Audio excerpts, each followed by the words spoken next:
The Galactic Council chamber hummed with the quiet efficiency of 1,000 civilizations conducting their business. Representatives from across the spiral arm floated, stood or coiled in their designated areas, their various forms of communication creating a symphony of clicks, whistles, and electromagnetic pulses that the universal translators converted into comprehensible speech. Ambassador Zethkri of the hegemony adjusted his crystalline form, refracting light in patterns that indicated mild amusement. The topic of discussion was always the same when it came to the newest species discovered in the Outer Rim territories: integration protocols, technological assessments, and cultural compatibility matrices. Today's subject was particularly amusing to the ancient crystal being. Humans, the designation appeared in the holographic display above the central dais, accompanied by biological data, technological samples, and cultural observations. The assembled delegates studied the bipedal creatures with varying degrees of interest and disdain. "Another carbon-based species from the third spiral," announced Coordinator Veltar, her 6 arms gracefully manipulating the display controls. "Initial surveys indicate they have achieved basic spaceflight within their own system, though they have yet to develop faster-than-light capabilities independently." A ripple of what could generously be called polite attention moved through the chamber. New species were discovered monthly, and most followed predictable patterns of development. The truly interesting civilizations had been contacted millennia ago. "Their technology appears to be in the early atomic age," continued Veltar. "They have achieved fusion reactions, basic quantum understanding, and have established several colonies within their star system. Standard integration timeline suggests they will be ready for contact in approximately 500 of their years." Zethkri's form brightened with barely contained amusement. 500 years was considered remarkably fast for a species at humanity's apparent technological level. Most took several millennia to develop the necessary understanding of quantum mechanics required for safe galactic integration. However, Veltar's voice took on a note of puzzlement. "There are several anomalies in their development pattern that warrant discussion." The chamber's attention sharpened slightly. Anomalies were rare and sometimes dangerous. First, their rate of technological advancement appears to be accelerating exponentially. Their computing power has increased by several orders of magnitude in just decades. Second, they show an unusual proficiency for what they call reverse engineering. When presented with technology beyond their apparent understanding, they consistently find ways to adapt and improve upon it. The Fakma representative, a being that resembled a fusion of plant and machine, clicked its metallic branches together in what their species used to indicate skepticism. "All species show rapid advancement when approaching integration readiness. This is normal development." "Yes," Veltar agreed, "but the third anomaly is more concerning. They show signs of having encountered and successfully integrated technologies that should be far beyond their current understanding. Energy patterns consistent with quantum tunneling drives, exotic matter manipulation, and something our sensors cannot quite identify but appears to be related to dimensional folding." A hush fell over the chamber. Those were technologies that even some of the elder races had struggled to master. "Are we certain they developed these independently?" asked the Scythian delegate, their gaseous form shifting colors to indicate concern. "That's what makes this truly unusual," Veltar replied. "Archaeological surveys of their system show no evidence of previous galactic contact. No abandoned technology, no ruins, no quantum signatures indicating faster-than-light visits. Yet somehow, they appear to be working with principles that our scientific models suggest they shouldn't discover for at least another millennium." Zethkri found this development genuinely intriguing.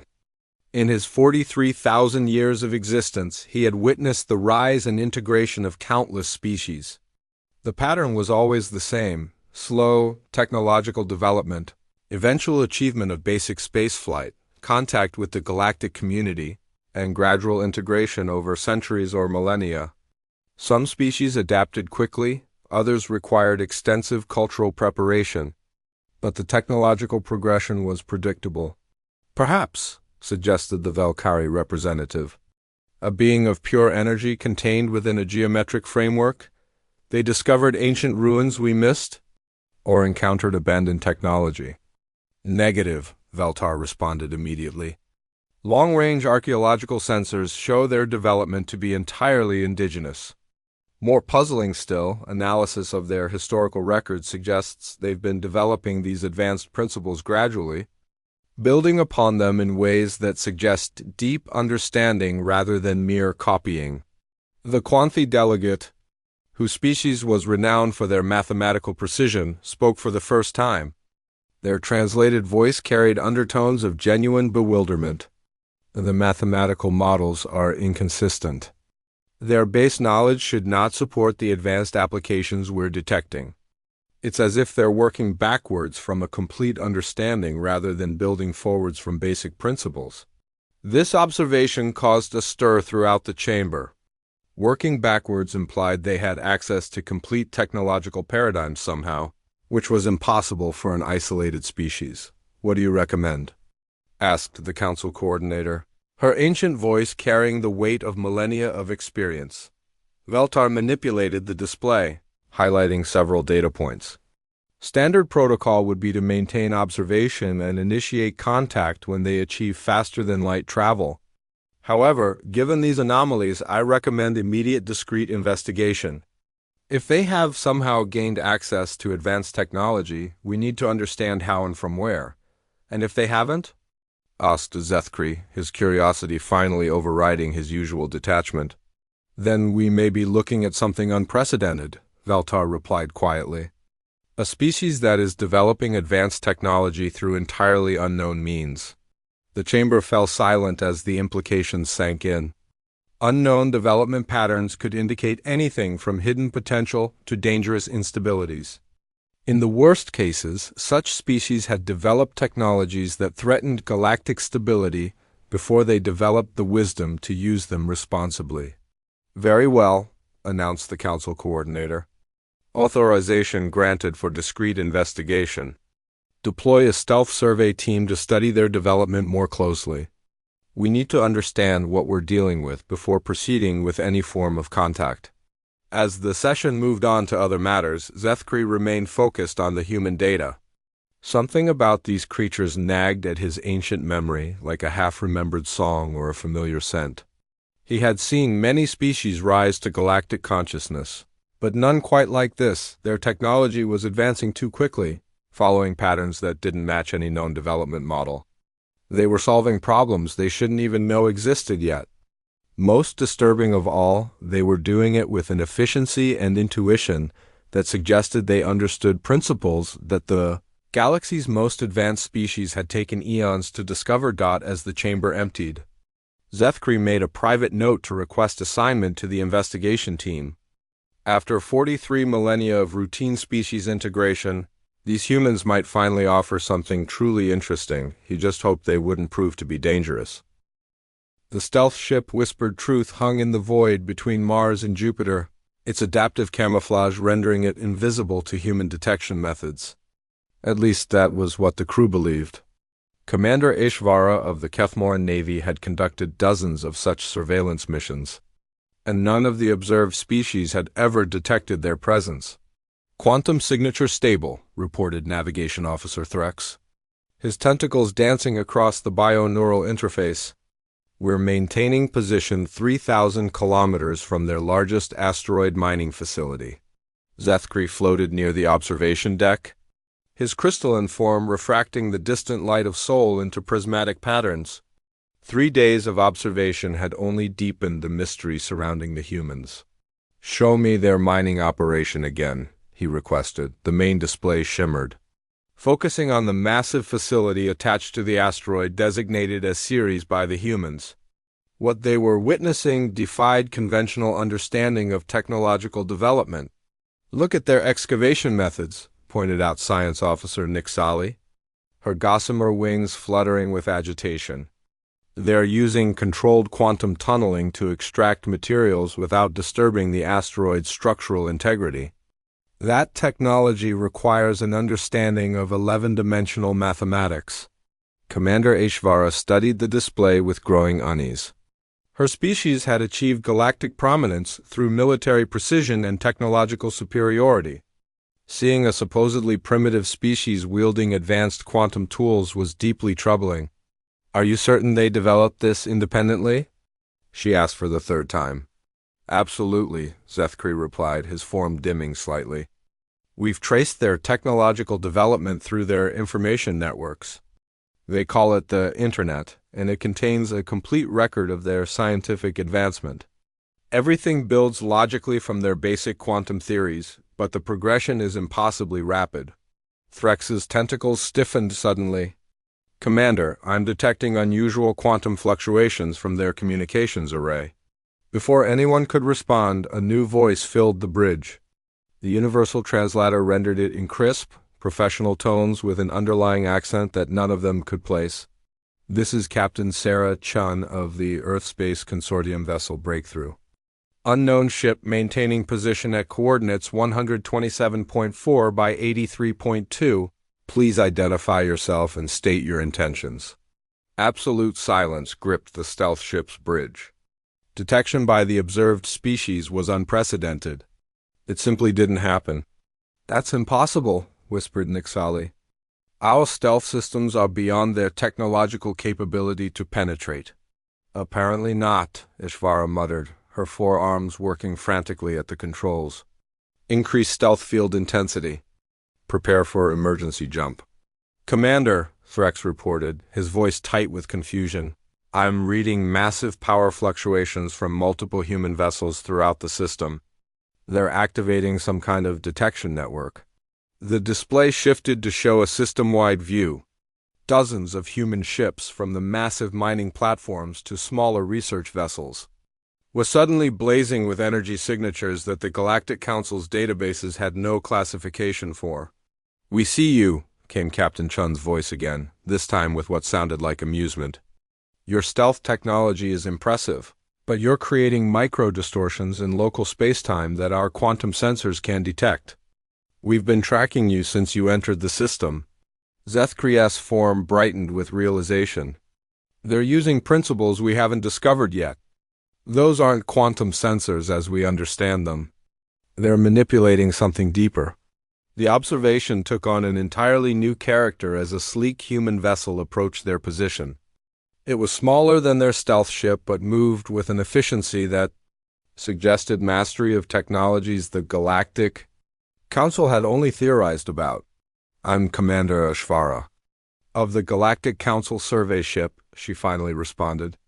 "Abandoning all pretense of stealth, we are conducting routine observations under Council Resolution 2847A. A pause then. "Galactic Council? That's interesting. Would you be willing to join us aboard our vessel for discussions? We've been wondering when you'd show up." The casual tone was perhaps the most unsettling thing yet. These humans spoke as if they'd been expecting galactic contact, as if their detection of an advanced stealth ship was routine. "They've been expecting us," Nixali breathed. "How could they know about the Council?" Against every protocol, Ishvara found herself agreeing to the meeting. The humans had already shattered so many assumptions that following standard procedures seemed pointless. An hour later, she found herself aboard the human vessel Breakthrough, accompanied by Zethkri and Nixali. The ship's interior was unlike anything in their databases. The walls seemed to shift between solid matter and energy, and the lighting came from sources that existed in 11 dimensions simultaneously. Captain Chen was a tall woman with graying hair and eyes that held depths of knowledge that seemed impossible for such a young species. She welcomed them to what she called the conference room, where several other humans waited. Dr. Martinez, our theoretical physicist. Chun introduced a man whose casual demeanor belied the complex equations floating in holographic form around his chair. Dr. Okafor xenobiology, she indicated a woman who was studying them with scientific interest rather than wonder. And Dr. Singh, our specialist in multidimensional engineering. Multidimensional engineering, Zethkri repeated slowly. That field of study doesn't exist in our databases. Dr. Singh smiled.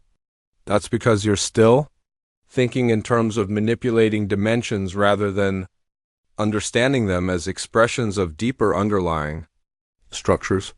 The casual dismissal of galactic scientific understanding was delivered without arrogance, which somehow made it more unsettling. "How long have you known about the Galactic Council?" asked Eshvara. "Officially?" "About 50 years," replied Captain Chun, unofficially. "Much longer. We've been monitoring your communications networks and observing your ship movements for quite some time." "That's impossible," Nixali interjected. "Our communication systems use quantum encryption that assumes quantum mechanics represents the deepest level of reality," Dr. Martinez interrupted gently. "We discovered some time ago that what you call quantum mechanics is actually an emergent property of more fundamental interactions." Zethkri's form cycled through several colors as he processed this information. "You're claiming to have developed a theory deeper than quantum mechanics?" "Not claiming," Dr. Singh said, manipulating the air to create a three-dimensional model of stunning complexity. "We call it substrate field theory. It explains quantum mechanics as a surface phenomenon of deeper field interactions. The model showed reality as layers upon layers of interconnected fields, with quantum mechanics existing only in the uppermost layers. It was beautiful, elegant, and, if correct, explained why human technology advanced in such unusual patterns." "This is why you can detect our stealth ships," Eshvara realized. "You're manipulating reality at a level we don't even know exists." "Among other things," Captain Chun agreed. "We've been wondering when the Council would notice our development." "You've been very patient." "Patient?" Zethkri asked. Dr. Okafor leaned forward. "We know you typically make contact when species achieve faster-than-light travel. We've had that capability for 30 years, but we've been waiting to see how long it would take you to approach us." The revelations were coming too quickly. Humanity had possessed faster-than-light travel for 3 decades, but had chosen not to use it visibly. They had been monitoring galactic communications and ship movements. They had developed scientific theories that made galactic understanding look primitive. "Why wait?" asked Eshvara. "Why not make contact yourselves?" Captain Chin's expression became serious. "Because we needed to understand who you were before revealing who we are. And what we discovered in your databases has been enlightening." Dr. Martinez gestured, and the conference room transformed around them. The walls became transparent, revealing not the interior of the ship, but what appeared to be a vast library stretching into infinity. Holographic displays materialized showing star charts, technological diagrams, and historical records that made Zethkri's ancient memory stir uncomfortably. "When we developed our deep field scanners," Dr. Martinez explained, "we didn't just map local space-time. We mapped what came before. Archaeological quantum resonance, we call it. The universe remembers everything that ever happened, if you know how to look." Captain Chun walked among the floating displays. "What we found was disturbing. The galaxy hasn't always been the peaceful confederation you know today. There were others before you." "Many others." Eshvara's forearms tensed. "The Council archives go back 50,000 years.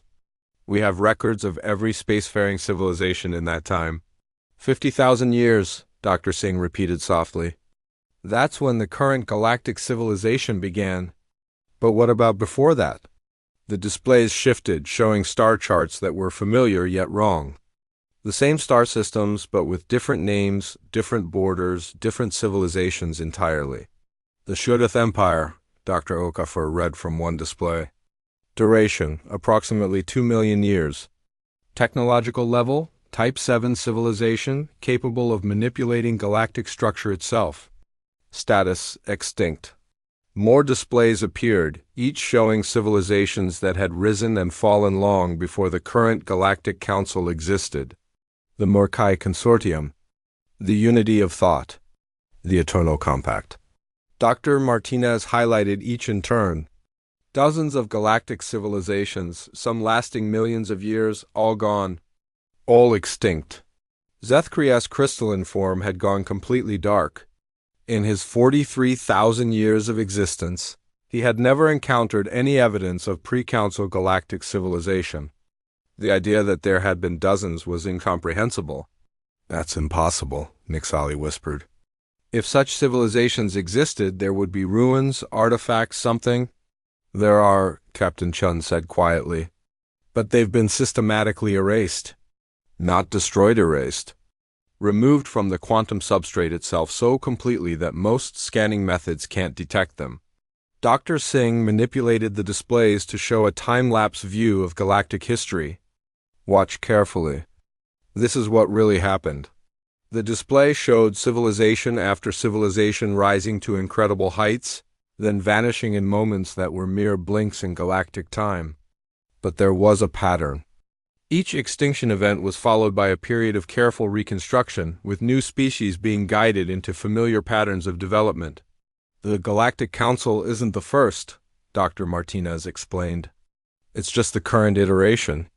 Someone or something has been managing galactic civilization for millions of years, pruning it back whenever it gets too advanced. The implications hit Ishvara like a physical blow. You're suggesting the Council is controlled? Not controlled, Dr. Okafor corrected. Cultivated. Guided into specific patterns of development that ensure technological advancement never exceeds certain parameters. Zethkri finally found his voice. The integration protocols, the technological assessments, the careful management of species development.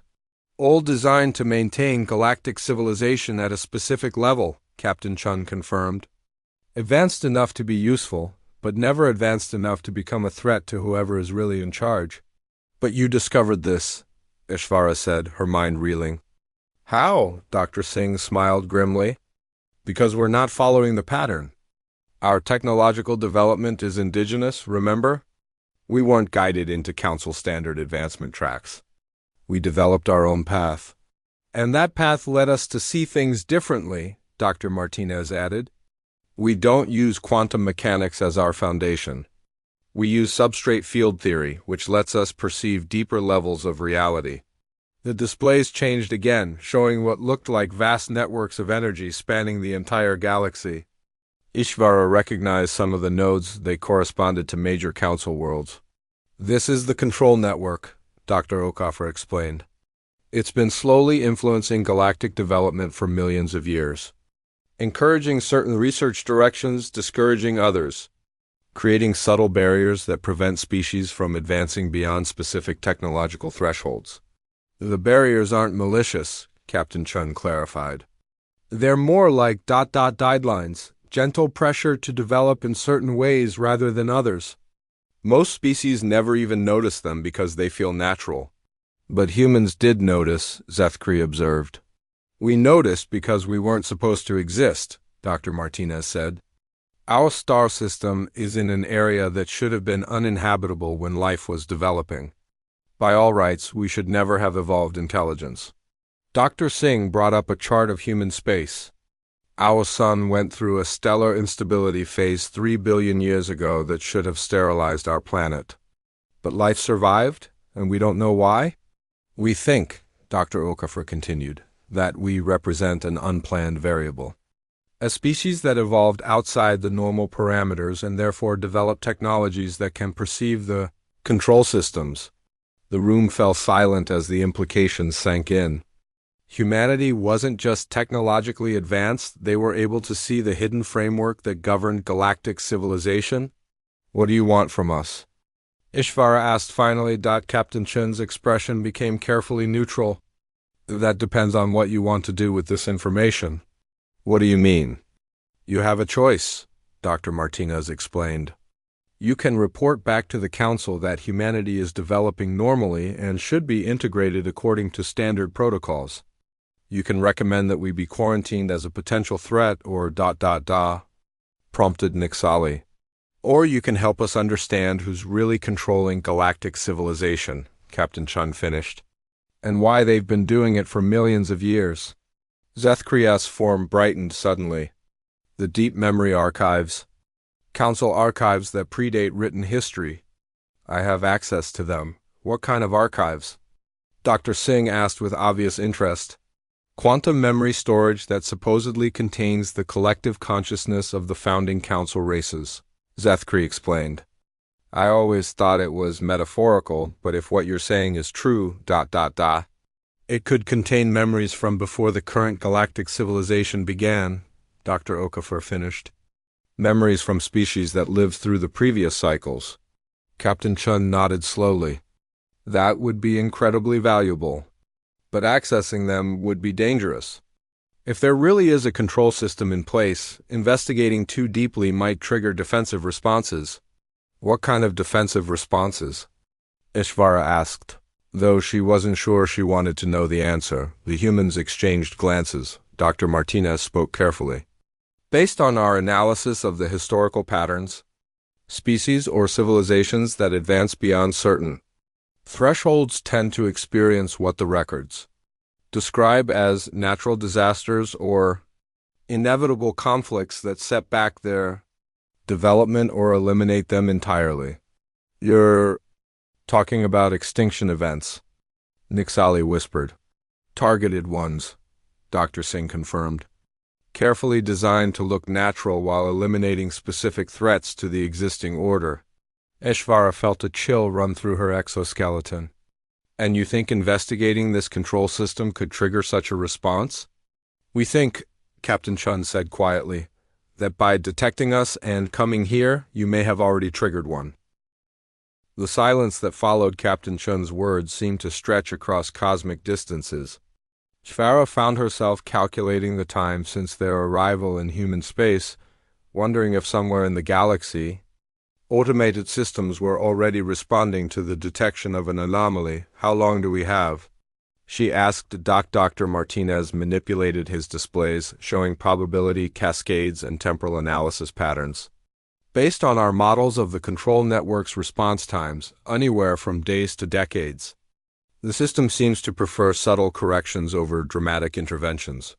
Unless it perceives an immediate threat, Dr. Singh added grimly. Then responses can be ... Zethkri's form pulsed with urgent energy patterns. The deep memory archives are located in the Council Core, protected by quantum locks that require authorization from all 5 founding races. But if we're going to access them, we need to do it before any defensive responses begin. Wait, Nixali interjected, her gossamer wings fluttering with agitation. We're talking about betraying everything the Council stands for based on the word of a species we discovered 3 days ago. Captain Chun nodded respectfully.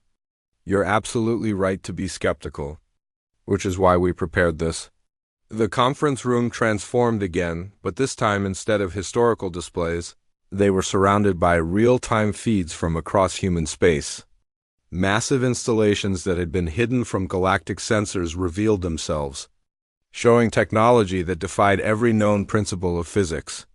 These are our deep space monitoring stations, Dr. Okafor explained. They've been tracking the control network's activities for the past 30 years. The displays showed energy patterns flowing between star systems in precise, artificial patterns. What had appeared to be natural cosmic phenomena revealed themselves as carefully orchestrated signals, maintaining the galactic civilization's development trajectory. Here, Dr. Martinez highlighted a specific data stream. This is the suppression field that prevents the Valkyrie from developing beyond their current energy-based existence. They've been trying to evolve into multidimensional beings for millennia, but this field keeps them locked in 3-dimensional space. Another display showed the Thakmar homeworld, and this frequency prevents their biomechanical integration from advancing beyond certain thresholds. They could become a true fusion of organic and artificial intelligence, but the control signals subtly disrupt their research whenever they get close. Ishvara stared at the data in growing horror. Her own species, the Kethmoran, appeared on the displays with energy patterns that explained why their military technology had plateaued despite centuries of research. Every species in the galaxy, she whispered. You're saying every species is being controlled. Guided, Captain Chun corrected. Kept within safe parameters. The control system isn't malicious, it's maintaining stability. But it's also preventing any real progress. Why? Asked Zethkri. What could be so dangerous about advanced civilizations that they need to be prevented? Dr. Singh's expression became grave. We think it has to do with what happens when civilizations advance beyond a certain point. Based on our analysis of the extinct races, there's a pattern to their destruction. The displays shifted to show the final days of several vanished civilizations. Each had achieved incredible technological heights: manipulation of galactic structure, control over fundamental forces, the ability to create and destroy stars at will. They all reached the same technological threshold, Dr. Martinez explained. The ability to manipulate the substrate fields that underlie reality itself. And then they discovered something, Dr. Okafor continued. Something that made them turn their weapons on each other in wars that lasted millions of years and ended in mutual extinction. What could be so terrible? Nixali asked. We don't know, admitted Captain Chun. But we think it's connected to the nature of the substrate fields themselves. When you can manipulate reality at the deepest level, you eventually discover something about the universe that ... changes everything. Zethkri's form brightened with realization. The control system isn't keeping us from advancing. It's protecting us from discovering something that destroys every civilization that finds it. That's our working theory, Dr. Singh confirmed. But we can't be certain without more information. And that's why you need access to the deep memory archives, HFY concluded, to find out what the previous civilizations discovered. Exactly. But there's another possibility, Captain Chun said carefully. The control system might not be protecting galactic civilization from a discovery. It might be protecting something else from galactic civilization. The implications of that statement hung in the air like a malevolent star. If advanced civilizations consistently turned to warfare and mutual destruction, perhaps it wasn't because they discovered something terrible about the universe. Perhaps it was because something terrible discovered them. We need more information, HFY decided. But if we're going to access the deep memory archives, we need to do it carefully. The moment we start investigating, we become a threat to the control system. We've given that considerable thought, Dr. Martinez said. We think there's a way to access the archives without triggering immediate defensive responses. How? By making it look like a natural development, Dr. Okafor explained. The control system responds to threats, but it also responds to opportunities. If we can make our investigation appear to be part of normal galactic development, we might avoid triggering protective measures. Captain Chun activated another display. We've prepared a scenario where humanity's discovery of faster-than-light travel leads to council contact, which then leads to a joint research project investigating ancient galactic history. From the control system's perspective, it would look like guided development rather than independent investigation. But you've already had faster-than-light travel for 30 years, Nixali pointed out. Officially, we're about to achieve it, Dr. Singh smiled. Our public research programs are on the verge of a breakthrough that will surprise everyone, including us. Zethkri's form cycled through several color patterns as he processed the plan. It could work. If I return to the Council with a recommendation for immediate contact due to humanity's rapid advancement, they would authorize full cultural and technological exchange protocols. And during those exchanges, investigations into shared galactic history would be natural, HFY added, especially if humanity expressed curiosity about their place in the larger galactic community. There's risk involved, Captain Chun warned. If the control system realizes what we're doing, the consequences could be severe. Not just for humanity, but for everyone involved. What kind of consequences? Asked Nick single quotes Ali. Dr. Martinez's expression became grim. Based on the historical patterns, species that pose threats to the system tend to experience cascading failures. Technological breakdowns, social collapse, sometimes complete extinction events that appear to be natural disasters. But if we don't investigate, Dr. Okafor added, we remain trapped in an endless cycle of guided development, never knowing our true potential or understanding the real nature of the universe. HFY found herself at a crossroads that would define not just her own future, but possibly the future of galactic civilization itself. The safe choice was to report humanity as an advanced, but non-threatening species and recommend standard integration protocols. The dangerous choice was to join them in uncovering secrets that had been hidden for millions of years. "If we do this," she said finally, "and we discover that the control system is protecting us from something genuinely dangerous, what then?" Captain Chang met her gaze directly. "Then we'll have to decide whether the protection is worth the price. Whether living safely in ignorance is better than understanding the truth, no matter how terrible it might be." Zethkri's form pulsed with decision. "I've lived for 43,000 years believing I understood the universe. If there's more to know, I want to know it." Nixalia's wings fluttered nervously, but her voice was steady. "If humanity can perceive things we cannot, then perhaps it's time we learn to see more clearly ourselves." Ishvara nodded slowly. "Then we proceed with the plan. But we do it carefully and we're prepared for any consequences." As they began planning their investigation into the deepest secrets of galactic civilization, none of them noticed the subtle energy fluctuation that pulsed through the substrate fields around them, signal that traveled faster than light itself, carrying news of their decision to watchers who had been waiting patiently for millions of years.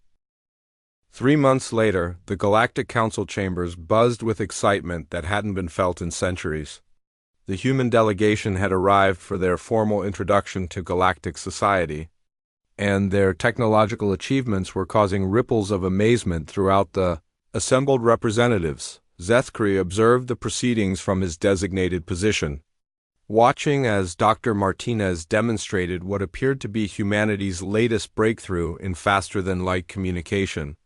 The technology was impressive enough to warrant immediate attention, but not so advanced as to trigger suspicion. The humans were playing their part perfectly.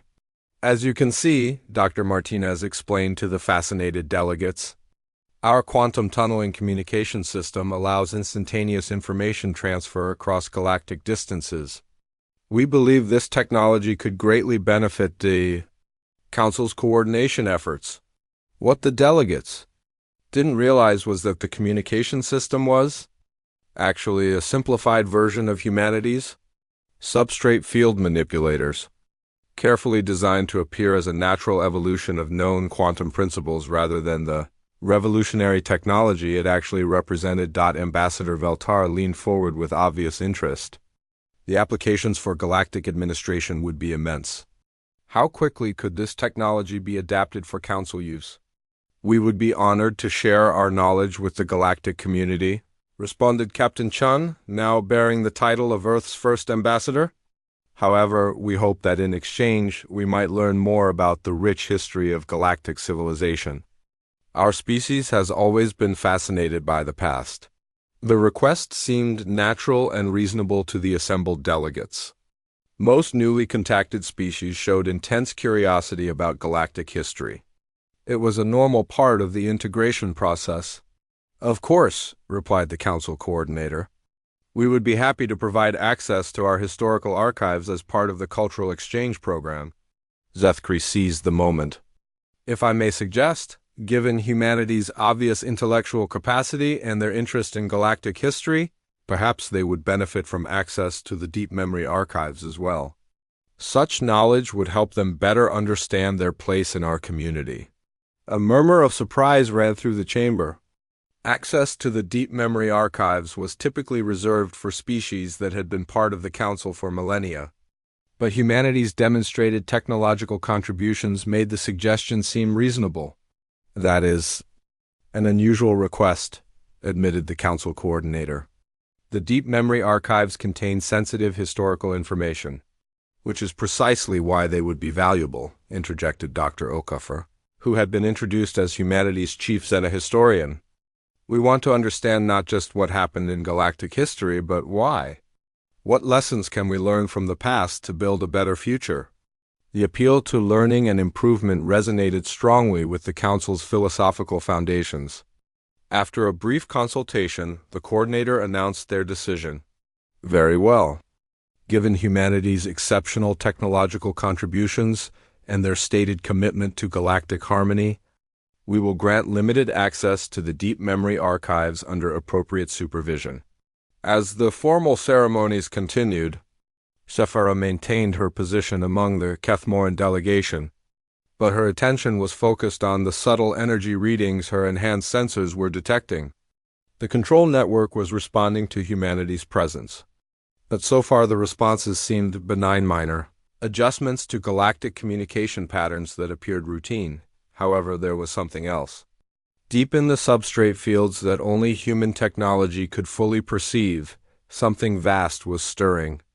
Not awakening exactly, but shifting position like a sleeper becoming aware of voices in the next room. Later, in the secure chambers of the Council archives, Zethkri interfaced directly with the deep memory storage systems. The quantum crystalline structure held the accumulated consciousness of billions of beings from across galactic history, their memories preserved in patterns of light and thought. Dr. Singh monitored the process through equipment that officially didn't exist, using substrate field analysis to ensure they weren't triggering any defensive responses. The control network is registering the archive access as routine, she reported quietly. We're still within normal parameters. As Zethkri delved deeper into the archived memories, the first revelations began to emerge. The founding of the current Galactic Council wasn't the peaceful unification described in official histories. It had been a desperate alliance formed in the aftermath of something called the Silent Extinction, an event that had eliminated the previous galactic civilization so completely that even their quantum traces had been erased. There's something here, Zethkri reported, his form pulsing with excitement and fear. Memories from a being called Architect Morvik of the name translates as those who came before. This entity witnessed the final days of the previous civilization. The memory crystal revealed its contents through direct neural interface, flooding Zethkri's consciousness with experiences from millions of years ago. Through Morvik's perspective, he witnessed a galactic civilization that had achieved incredible technological heights, the ability to manipulate matter at the quantum level, to fold spacetime like origami, to create pocket universes for their experiments, but then came the discovery that changed everything. They found something in the deep substrate, Zethkri relayed, his voice carrying the weight of cosmic horror. Not a technology or a principle, but an awareness.